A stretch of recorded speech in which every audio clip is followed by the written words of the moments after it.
তোর যা প্রাপ্তি সেখানেই ঘটবে। ফিরে যা। তুমি আমাকে পথ দেখাও মা। তোমার ভাই যখন এই বাড়ি থেকে যাবে না, তখন তাকে চিরকালের মতো সরিয়ে দিতে হবে। কি? ওম নমঃ ত্রিনয়নী নমস্তুতে স্বাহা। ওম নমঃ ত্রিনয়নী নমস্তুতে স্বাহা।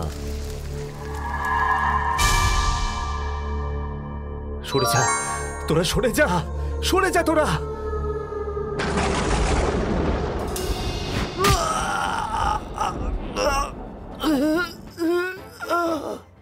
ফিরে যা, তুই ফিরে যা।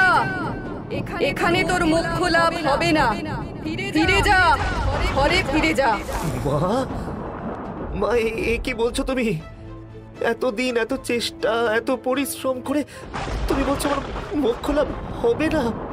কেন মা, কেন? এই স্থান তোর জন্য অনুকূল নয়। এখানে বারংবার তোকে বিপদ গ্রাস করবে। প্রতিবার আমি তোর প্রাণ রক্ষা করতে পারবো না। ঘরে ফিরে যা। তোর যা প্রাপ্তি সেখানেই ঘটবে। ফিরে যা। না মা না, ঘরে ফিরে গেলে সব ব্যর্থ হয়ে যাবে। তুমি আমাকে পথ দেখাও মা। মা গো মা, তোর অভাগা সন্তানকে ফেলে কোথায় গেলি মা? কোথায় সাধনা করলে সিদ্ধি লাভ হবে না বলেই চলে গেলি তুই? মা, মা।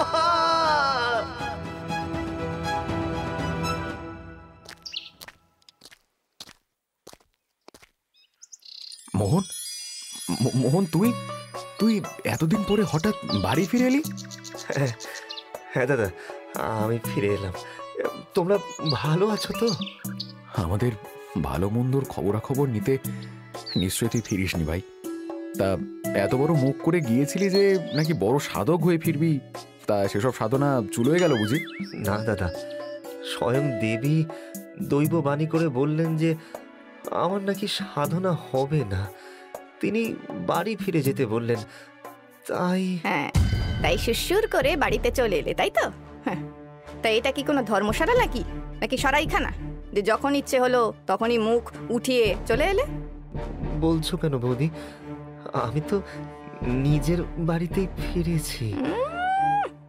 শুধু অধিকারের ব্যাপারেই বুঝি নিজের বাড়ি? তা নিজের বাড়ির জন্য কোন কর্মটা করছো শুনি? আর তাছাড়া তুই এখন করবিটা কি? বিয়ে করে সংসার ধর্ম পালন করবি? আমি কি সেই কথা বলেছি দাদা? তোরা ভুল বুঝছিস। ভুল ধারণা তুমি মাথায় রেখো না ঠাকুরপো। এই বাড়িতে তোমার আর কোনো ভাগ নেই, মনে রেখো। এখন এই বাড়ি আমাদের। আরে ভাই তুই দেখ, এসব সংসারে মোহ করে লাভ নেই। তার চেয়ে তুই আবার সাধনার চেষ্টা কর। আরে আমরাও তো বলতে পারবো যে আমার ভাই বড় সাধক। কি বলিস? বলি, তোদের কি শরীরে মায়া দয়া বলে কিছু নেই? ছেলেটা আমার না জানি কত বছর পরে ঘরে ফিরলো, আর তোরা ওকে এক্ষুনি তাড়িয়ে ছাড়বি? মা, হ্যাঁ মা, আমি এসেছি মা। আমার বাচ্চা, কতদিন পরে তোকে চোখের সামনে দেখলাম। আহা, কেমন তোর চেহারা করেছিস। আয় বাচ্চা, আয় ঘরে আয়। চলো চলো।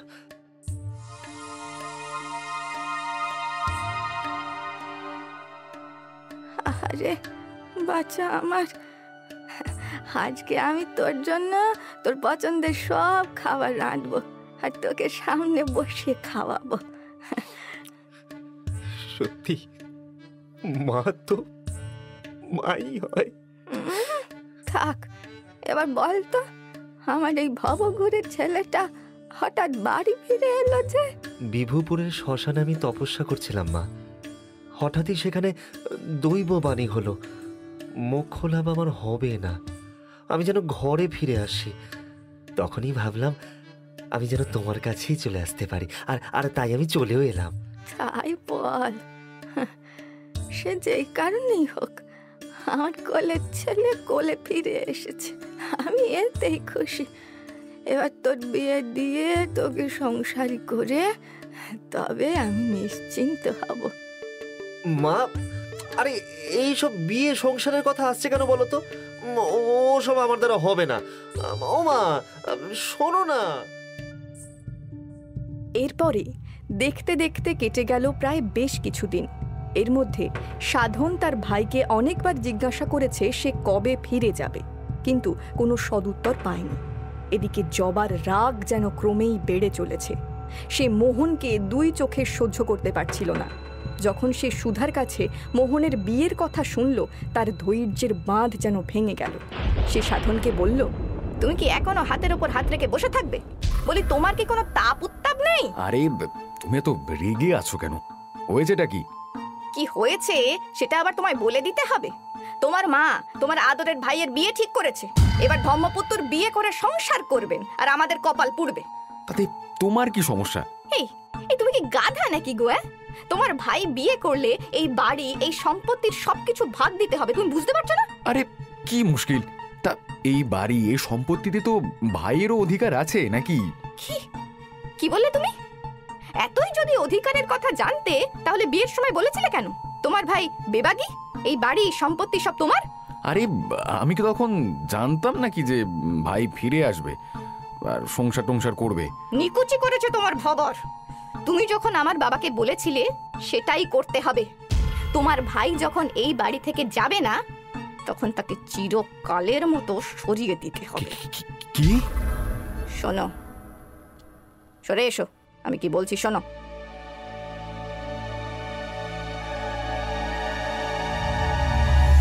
না না না না না না না, এ অসম্ভব। এ কখনোই সম্ভব নয়। কি তুমি এটা ভাবলে কি করে? এই অসম্ভবকেই সম্ভব করতে হবে, নইলে কিন্তু কুরুক্ষেত্র করব আমি বলে দিলুম। না না গিন্নি, না। তুমি যদি আমার কথা মতো না চলো, তাহলে কাল সকালে সূর্য ওঠার আগেই আমি বাবার কাছে চলে যাব বলে রাখলাম। আচ্ছা বেশ, তুমি যা বলবে তাই হবে। আমি তোমার কথা মতোই করব। তখন রাত প্রায় 1টা, চারিদিক নিস্তব্ধ। মোহন তার ঘরে নিশ্চিন্তে ঘুমাচ্ছিল। ঠিক তখনই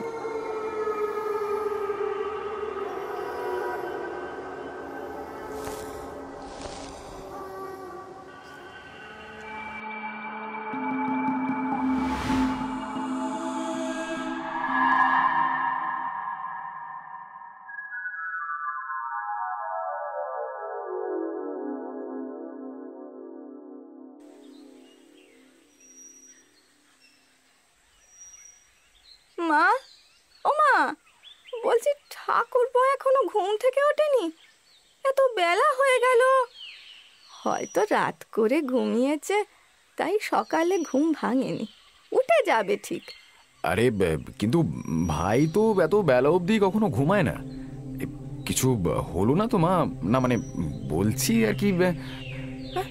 কি আবল তাবল বলছিস বড় খোকা?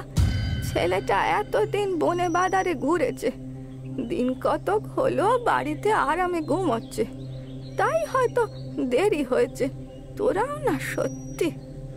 না না, এবার আমার কিন্তু গতিক ভালো ঠেকছে না মা।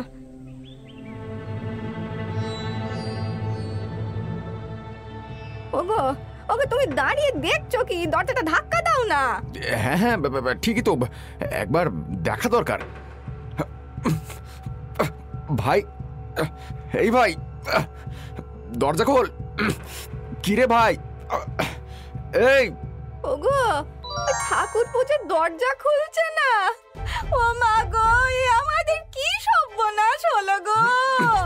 ও মা গো, কি সর্বনাশ হলো! কিরে ভাই, কি হলো তোর? তুই ঠিক আছিস তো? আরে ভাই রে, দরজাটা খোল।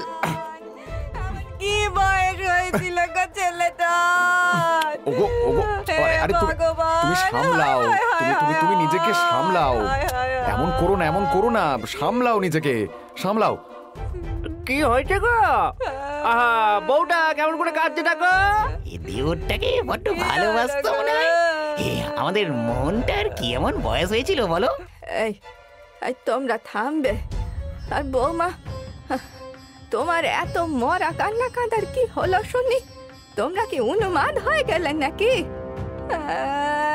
কাঁদবো না তো কি করবো মা? কি হয়েছে এখানে? এত হই হট্টগোল কিসের? হই হট্টগোল না, নাটক বল নাটক। তুই উঠছিস না দেখে সারা পাড়া জড়ো করে ফেলেছে। ভাই ভাই তুই তুই তুই ঠিক আছিস? ইয়ে মানে এতক্ষণ দরজা খুলছিল না কেন তাহলে? আসলে কাল রাতে ঘুম আসতে দেরি হয়েছিল, তাই আর কি। নে নে, এবার তোরা শুনলি তো? সকাল থেকে বাড়ি মাথায় করেছে একেবারে, যত সব। আর এই যে তোমরা দাঁড়িয়ে দাঁড়িয়ে কি রঙ্গ তামাশা দেখছো? যাও যাও তো যাও।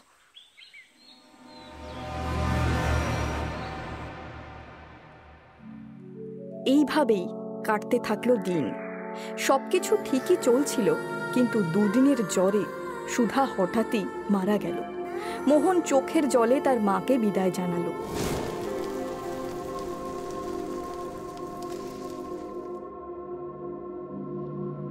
মায়ের শেষকৃত্য সম্পন্ন করে সে যখন বাড়িতে ঢুকতে যাবে, সে দেখল তাদের সাথে রয়েছে গ্রামের মোড়ল মশাই। মোহন অবাক হয়ে বলল, কি হয়েছে? তোমরা এইভাবে পথ আগলে দাঁড়িয়ে রয়েছো কেন? আর মোড়ল মশাই, আপনি এখানে? হ্যাঁ, মোড়ল মশাইকে আমরাই ডেকে এনেছি। এই বাড়িতে তোমার আর জায়গা হবে না ভাই, তুমি নিজের পথ দেখো। এটা কি বলছো বৌদি? তোর বৌদি ঠিকই বলেছে ভাই, সব দায় দায়িত্ব কর্তব্য আমরা পালন করব।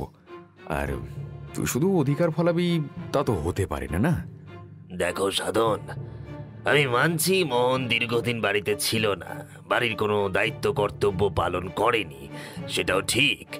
কিন্তু তাই বলে তোমরা ওকে সব অধিকার থেকে বঞ্চিত করতে পারো না। কেন পারি না মোড়ল মশাই? যখন শাশুড়ি মায়ের হাত ভেঙেছিল ও কোথায় ছিল? যখন এই বাড়িতে চোর পড়েছিল তখন ছিল কোথায় ও? ঠিক কথা, তখন আমরা সব সমস্যার সমাধান করেছি। তাহলে আজকে ও কেন সুফল ভোগ করবে? এ তো অন্যায়। সবই বুঝতে পারছি, কিন্তু তাই বলে ও যাবেটা কোথায়? এই, ওকে আমাদের ওই জঙ্গলের পাশের জমিটা দিয়ে দাও না। ওখানে যা সাপ জন্তু জানোয়ারের ভয়, এমনি জন্তু জানোয়ার ওকে ছিঁড়ে খাবে, আর গ্রামের লোকেও আমাদের নামে নিন্দে করতে পারবে না। বেশ বেশ, ঠিক আছে। হ্যাঁ, আমারও ভাইয়ের প্রতি চিন্তা আছে। আমি তোকে জলে ফেলে দেবো না। না, জঙ্গলের পাশে আমাদের যে জমিটা আছে ওটাও নিক। জঙ্গলের পাশে? তুমি কি পাগল হলে সাধন? ওইখানে যে দিনের বেলায় কেউ যেতে সাহস পায় না, তুমি বলছো ওখানে থাকতে? আমি ওখানেই থাকবো মোড়ল মশাই। এমনিতেও এই সম্পত্তি, বাড়ি, কোনো কিছুর প্রতি আমার কোনো মোহ নেই। কেবল মায়ের জন্য এই বাড়িতে এসেছিলাম আমি। আমার জন্য ওই জঙ্গলের পাশের জায়গাটাই ভালো। আমি ওখানেই যাব দাদা। আচ্ছা বেশ, তুমি যখন স্থির করেই ফেলেছো, ঠিক আছে, চলো আমি তোমাকে খানিকটা পথ এগিয়ে দিই।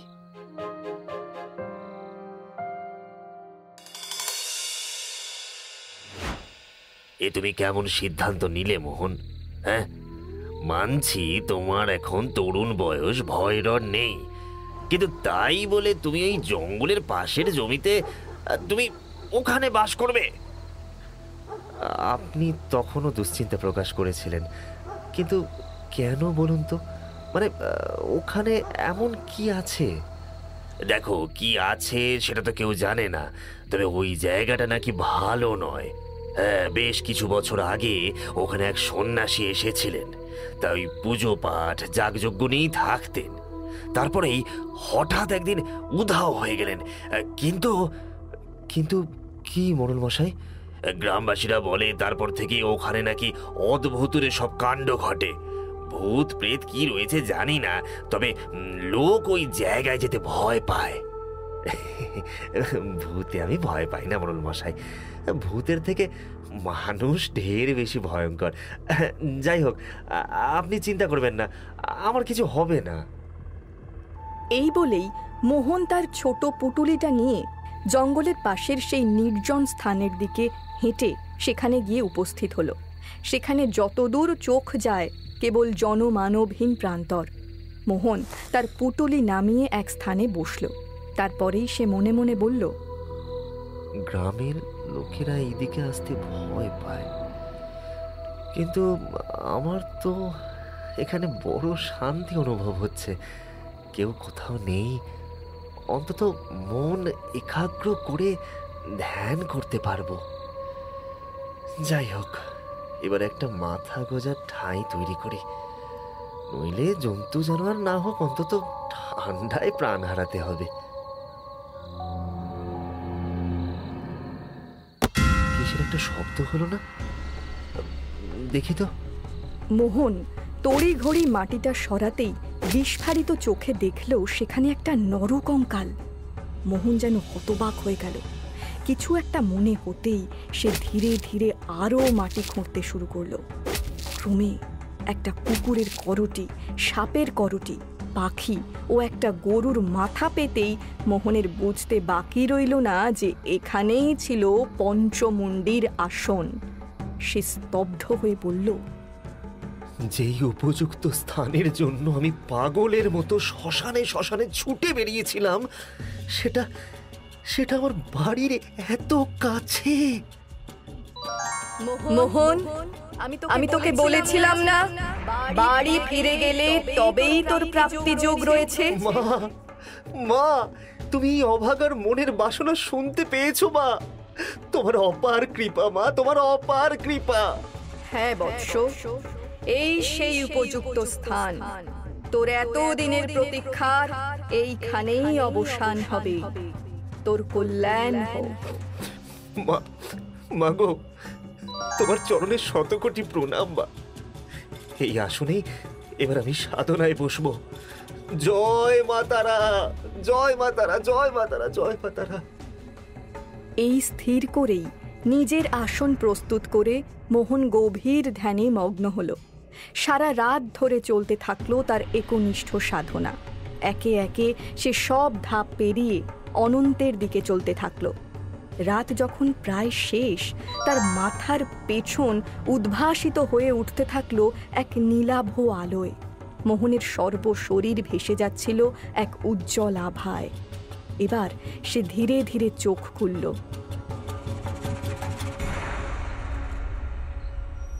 মোহন, মোহন, সর্বনাশ হয়ে গেছে মোহন, শিগগিরই চলো, সর্বনাশ হয়ে গেছে।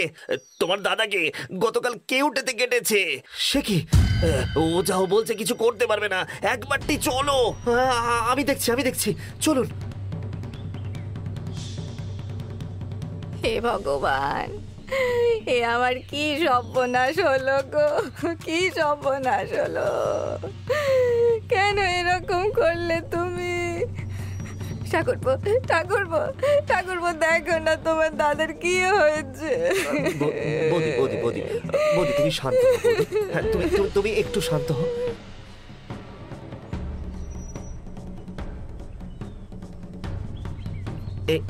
এই তো, খোলো দাদা, একটু হা করে এটা খেয়ে নাও।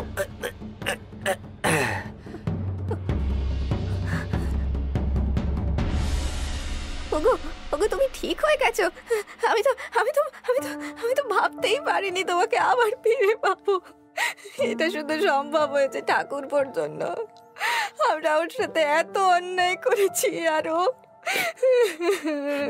আমাকে আমাকে আমাকে ক্ষমা করে দে ভাই, আমাকে ক্ষমা করে দে। আমি তোর জন্য ফাঁদ পেতেছিলাম। ওই বিষাক্ত সাপকে তোকে মারার জন্য তোর ঘরে ঢুকিয়ে দিয়েছিলাম আমি। আর দেখ সেই সাপ আমাকেই দংশন করলো। আমাকে আমাকে ক্ষমা করে দাও ঠাকুরপো, আমাকে ক্ষমা করে দাও। অনেক অপরাধ করেছি, কিন্তু তুমি সব সময় আমাদের সম্মান করেছো।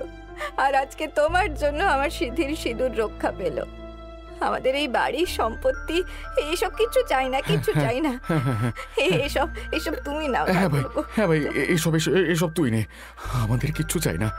আমি বুঝেছি, জীবনের থেকে বড় সম্পদ আর কিচ্ছু নেই, কিচ্ছু নেই। এসব তুই নে, তুই নে ভাই, তুই নে। না দাদা, আমি জীবনের সবচেয়ে বড় উপহারটা পেয়ে গিয়েছি। বরং আমি তোদের কাছে কৃতজ্ঞ যে তোরা আমাকে ওই জঙ্গলের পাশের জমিতে যেতে বলেছিলি, নইলে তো আমি মোক্ষ লাভ করতে পারতাম না। তার মানে? হ্যাঁ দাদা, ওখানেই ছিল এক পঞ্চমুণ্ডির আসন। গতকাল রাতে আমি ওইখানেই সিদ্ধি লাভ করেছি। এবার আমি আমার জীবনের পথ পেয়ে গেছি দাদা। আর হয়তো কখনো এইদিকে আসবো না আমি। তোরা ভালো থাকিস, সুখে থাকিস। আমি এবার আসি। হ্যাঁ।